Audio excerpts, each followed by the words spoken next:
What better way to start off the touring season than to throw ourselves into some steep exposed gnar? It's always so funny at the beginning of the season. It's so awkward to return to the mountains.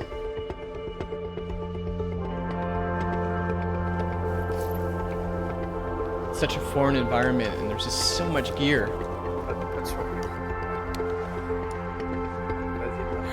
The first steps are always so painful. Our muscles are tight, we feel weak from the long summer.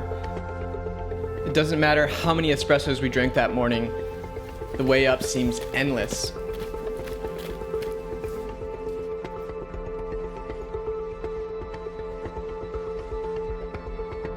It's been so long since we've been up high in the mountains, and all of a sudden things get really exciting.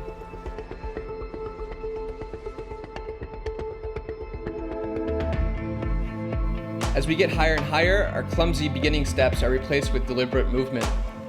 But as one of my best friends like to say, if you feel 100% comfortable in this terrain, there's probably something wrong with you. Perched on the border of France and Switzerland, the Amazon Lake is unreal when you see it in winter conditions. First tour of the season. It's real nice to get up this high. Wow. It's scary. Once you reach the col, there's a spectacular and exposed knife-edge ridge leading to the summit. Deanne and I stay back, and our friends Tom and Clement go on.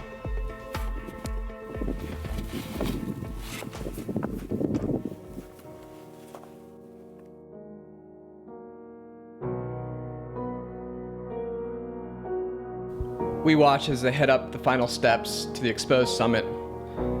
We click our skis in and we drop into one of our first lines of the season.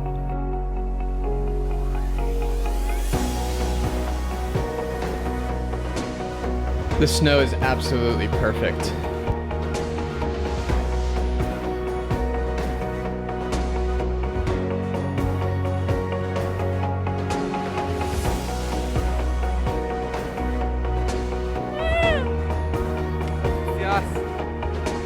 Our first turns of the season aren't our prettiest, but it doesn't matter because when we get to the bottom of the line, we get that feeling that we haven't had since last year.